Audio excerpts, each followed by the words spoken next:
Right welcome to big TV digital exclusive. Manchu ఫ్యామిలీలో వివాదాలు కొనసాగుతూనే ఉన్నాయి. ఆస్తి పంపకాల మీద చర్చలు జరుగుతూనే ఉన్నాయి. ఇదే పరంగా మనం చూస్తున్నట్లయితే మంచు ఫ్యామిలీలో ఇంకా కొనసాగుతూనే ఉంది. దుమారంగా మారుతుంది వీళ్ళ వివాదాలు. ఆస్తుల పంపకాలపై రకరకాలుగా చర్చలు కూడా కొనసాగుతున్నాయి. ఇదే విధంగా మోహన్ బాబు ఆస్తుల విలువ దాదాపు 600 కోట్ల పైమాటే ఉంటుందని కూడా ఇప్పటిదాకా ఇన్ఫర్మేషన్ ఉంది. ఇటీవలే వివాదాల నేపథ్యంలో పంపకాల గురించి టాపిక్ వచ్చినప్పుడు ఎలా చేస్తారన్న దానిపైన జోరుగా ప్రచారం జరిగింది. అయితే ఇప్పటికే జల్పల్లి నివాసం నుంచి మనోజ్ను ఖాళీ చేయించాలంటూ మోహన్ బాబు ఫిర్యాదు చేశారు. ఇది మనందరికీ తెలిసిందే. అయితే నిన్న లేటెస్ట్గా ఫిర్యాదు చేసిన తర్వాత ఆస్తులు మోహన్ బాబులు కష్టార్జితం. అయితే ఎవరికి ఎక్కువ ఇష్టమో, ఎవరికి నచ్చిన వాళ్లకు ఇచ్చుకోవచ్చు అని ఉంది. కాకపోతే సమానమైనగా వాటా ఇవ్వాలంటూ చట్టంలో ఎక్కడా కూడా లేదు అని కూడా చెప్పుకొచ్చారు. అయితే వారసత్వంగా వచ్చిన ఆస్తుల విషయంలో మాత్రం అందరికీ సమాన హక్కులు ఉండాలి అని చెప్పి కూడా ప్రభుత్వం నిర్ణయించింది. అయితే దీని గురించి ఏమవుతుంది? మనోజ్కు ఇది బిగ్ షాక్ తగిలేటట్టు అనిపిస్తుందా, లేదా ఆస్తులన్నీ మంచు విష్ణుకే వెళ్తాయా అన్న దీనిపైన చర్చ అయితే భారీ స్థాయిలో వెళ్తుంది. అయితే మంచు ఫ్యామిలీలో ఇంకా వివాదాలు కొనసాగుతూనే ఉన్నాయని చెప్పుకోవచ్చు. అయితే లేటెస్ట్గా వచ్చిన అప్డేట్ దాదాపు 600 కోట్లు పైమాటే ఉంటుంది మంచు మోహన్ బాబు ఆస్తి. దీని పంపకాల గురించే ఈ గొడవంతా అని అంటున్నారు. అయితే ఈ ఘటన పైన మరింత ఇన్ఫర్మేషన్ ఇవ్వడానికి మా ప్రతినిధి శ్రీపాల్ అందిస్తారు. శ్రీపాల్, చెప్పండి. మంచు మోహన్ బాబు ఆస్తులు దాదాపు 600 కోట్లు పైమాటే ఉంటాయంటున్నారు. అయితే ఆస్తులు ఈక్వల్గా పంపించుకోవడానికి ఎక్కడ కోర్టులో కూడా లాస్ లేవు, ఇష్టం వచ్చిన వాళ్ళకే ఆస్తులని ఇవ్వచ్చు అని చెప్పారు మోహన్ బాబు. అయితే ఈ పరంగా విష్ణుకి అన్ని ఆస్తులు దక్కుతాయి అనుకోవచ్చా? ఖచ్చితంగా ఈ దక్కుతాయని చెప్పుకోవచ్చు. మంచి ఫ్యామిలీలో కొనసాగుతున్న దుమారం అయితే ఆస్తుల పంపకాలపై రకరకాల చర్చ జరుగుతుంది. అయితే మోహన్ బాబు ఆస్తుల విలువ ఇప్పుడు 600 కోట్లు పైమాటే అంటున్నారు కొంతమంది సన్నిహితులు. ఎందుకంటే ఇటీవల వివాదాల నేపథ్యంలో అయితే పంపకాలు అయితే ఎలా చేస్తారన్న దానిపై అయితే జోరుగా ప్రచారం జరుగుతుంది. నిన్న అతను కంప్లైంట్ చేయడం, కలెక్టర్ కి కంప్లైంట్ చేయడం, అతని ఇల్లు ఖాళీ చేయించమని చెప్పేసి కూడా ప్రభుత్వానికి ఒక విజ్ఞప్తి చేసుకున్నాడు మేజిస్ట్రేట్ కి. ఇప్పటికే జల్పల్ నివాసం నుంచి కూడా మనోజ్ను ఖాళీంచాలంటూ మోహన్ బాబుకి ఫిర్యాదు చేయడం జరిగింది. అయితే ఆ ఆస్తులు మోహన్ బాబు కష్టార్జితం అయితే నచ్చిన వాళ్ళకు కూడా ఇచ్చుకోవచ్చు, సమానం వాటా ఇవ్వాలని చట్టంలో ఎక్కడా కూడా రాసి పెట్టలేదని చెప్పుకోవచ్చు. వారసత్వంగా వచ్చిన ఆస్తుల విషయంలో మాత్రం అందరికీ సమానమైన హక్కే ఉంటుంది ఖచ్చితంగా. ఎందుకంటే మోహన్ బాబు గారు ఆయన ముందు జాగ్రత్తగా చాలా వరకు ఆలోచించి చేసినట్టు తెలుస్తుంది. ఖచ్చితంగా ఇది మంచు మనోజ్ కి వర్సెస్ మంచు విష్ణుకి జరుగుతున్న యుద్ధం అని చెప్పుకోవచ్చు. ఖచ్చితంగా మంచు మోహన్ బాబు గారు ఎటువైపు ఉంటే ఖచ్చితంగా అటే ఆస్తులు వెళ్తాయని తెలుస్తుంది లక్కి. రైట్. మరి ఇప్పుడు ఆస్తుల గురించి వివాదాలు వచ్చాయి కాబట్టి మనోజ్కు చిల్లి గవ్వ కూడా వద్దు అంటూ కూడా చెప్పుకొచ్చారు మనోజ్ ఈ వివాదంలో. మరి నిజంగా వద్దు అన్న మాట నిజమయ్యి ఇప్పుడు ఈయనకి ఎటువంటి పంపకాలు కూడా ఆస్తులు ఒక్క రూపాయి కూడా ఇవ్వకుండా గెంటేయడం అయితే జరుగుతోంది. అయితే పూర్తిగా ఇంకా ఈ ఫ్యామిలీకి మనోజ్ డిస్కనెక్షన్గా ఉంటారని చెప్పి అనుకోవచ్చా, లేదంటే కోర్టు ఇచ్చే తీర్పు బట్టి ఏమన్నా ముందుకెళ్తుందా ఈ గొడవ? ఖచ్చితంగా కోర్టు ఇచ్చిన తీర్పుని బట్టే ఉంటుంది. ఖచ్చితంగా కాస్తనైతే తగ్గాడు మంచు మనోజ్ అయితే, కూర్చొని మాట్లాడుకుందాం అని చెప్పేసి కూడా ఒక వార్నింగ్ అయితే హింట్ ఇచ్చాడు. ఖచ్చితంగా ఇప్పుడు న్యాయస్థానం ఆధీనంలో ఉంది కాబట్టి ఖచ్చితంగా అతన్ని ఖాళీ చేయిస్తారనేది ఒక ముఖ్య ఉద్దేశం కూడా అనుకోవచ్చు. ఖచ్చితంగా ఇప్పుడు మంచు మనోజ్ ఎక్కడ ఉంటాడనేది కూడా ఖచ్చితంగా ఒక సమస్యాత్మకమైన నిర్ణయం అని చెప్పుకోవచ్చు. ఖచ్చితంగా మోహన్ బాబు ఇప్పుడు ఏం జరుగుతుంది ఎందుకంటే మోహన్ బాబు నిర్ణయం మీదనే ఖచ్చితంగా ఆధారపడి ఉంటుంది లక్కి. రైట్. మరి ఇప్పుడు మోహన్ బాబు తరపున అంటే మోహన్ బాబు క్లియారిటీ ఇస్తూనే వస్తున్నారు. అయితే మంచు విష్ణు దీనిపైన ఏమైనా స్పందించడం జరిగిందా? ఖచ్చితంగా ఇంతవరకు ఎవరు స్పందించలేదు, సన్నిహితులు కూడా ఎవరు స్పందించలేదు అని చెప్పుకోవచ్చు. మంచు మనోజ్ కూడా ఇంతవరకు అయితే ఏమీ స్పందించలేదు. ఖచ్చితంగా ఏదైతే న్యాయస్థానం ఆధీనంలో ఉంటుంది, రేపు సోమవారం కాబట్టి ఖచ్చితంగా పిటిషన్ అండ్ మెజిస్ట్రేట్ ఒక ఖచ్చితమైన నిర్ణయానికి అయితే ఆదేశాలు అయితే ఖచ్చితంగా జారీ చేస్తారు రేపు.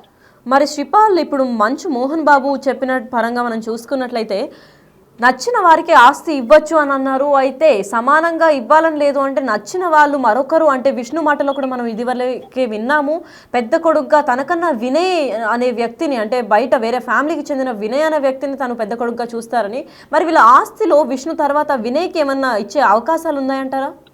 ఖచ్చితంగా అది వినయ్కి ఇస్తారా, లేదంటే మంచు మనోజ్కి ఇస్తారా, విష్ణుకి ఇస్తారా, లేదంటే లక్ష్మికి ఇస్తారా, మంచు లక్ష్మి గారికి అని ఎవరి ఆస్తి ఇస్తానన్న నిర్ణయం అయితే ఖచ్చితంగా ఫైనల్ గా మోహన్ బాబు గారు ఇప్పుడు లైవ్ లో బతికి ఉన్నారు కాబట్టి ఖచ్చితంగా తన నిర్ణయం మీదనే ఆధారపడి ఉంటుంది. ఖచ్చితంగా తన సంపాదన తన కష్టార్జితం కాబట్టి ఖచ్చితంగా తన నిర్ణయం మీదనే ఆధారపడి ఉంటుంది. తను ఎవరికి ఇస్తాడు ఏందనేది కూడా ఖచ్చితంగా మెజిస్ట్రేట్ కూడా ఒక act compulsory senior citizen act కిందనైతే ఖచ్చితంగా నాకు ఈ ఆస్తులు ఇప్పించేలా చూడాలని చెప్పేసి కొడుకుల నుంచి భద్రత కోరుకునే ఏర్పాట్లు చేయాల్సిందిగా ఖచ్చితంగా గవర్నమెంట్ కోరనున్నారు మోహన్ బాబు గారు. మరి వారసత్వంగా వచ్చిన ఆస్తుల విషయంలో మాత్రం అందరికీ సమానమైన హక్కు దక్కాలి అని చెప్పి చట్టం చెప్తుంది. కాబట్టి ఇప్పుడు మంచు మనోజ్ కూడా తిన ఆస్తుల కోసం పోరాటం చేస్తాడనుకోవాలా, లేదంటే సైలెంట్ గా సైడ్ అయిపోతాడని అనుకోవచ్చా? ఖచ్చితంగా పోరాటం చేస్తాడని తెలుసుకోవచ్చు. ఖచ్చితంగా ఏం జరుగుతుంది అనేది రేపు మెజిస్ట్రేట్ ముందు ఏం చెప్తారు, వీళ్ళ వాదనలు ఏంటనేది కూడా ఖచ్చితంగా అసలు ఏంటి నోటీస్ ఏమి ఇచ్చారనేది కూడా ఖచ్చితంగా రేపు తెలియాల్సింది Lucky. Right, thank you so much for the information Sripal.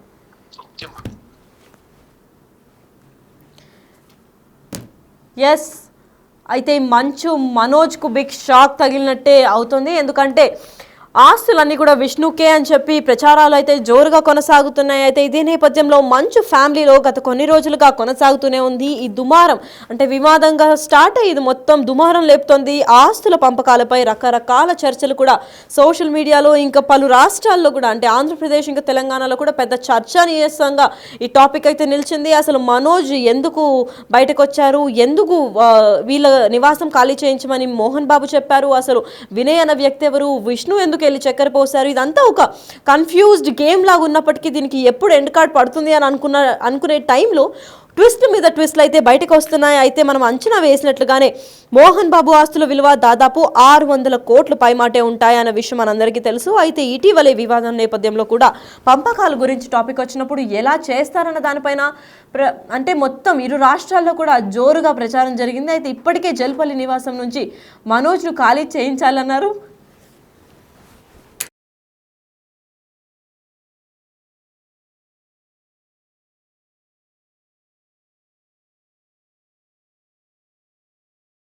Cinema తీస్తున్నారు, దానికి 200 కోట్లు ఖర్చు పెడుతున్నారు.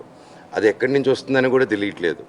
So these are all my questions. And ఇది ఎలాగా అనేది మీరు చెప్తే ఒకరిని నిలబెట్టేదానికి ఇంతమంది స్టూడెంట్స్ని, ఇంతమంది లోకల్ విలేజర్స్ని వాళ్ళ కష్టాన్ని మీద కొడతాం అనుకుంటే మాత్రం ఇది చాలా కరెక్ట్ కాదు.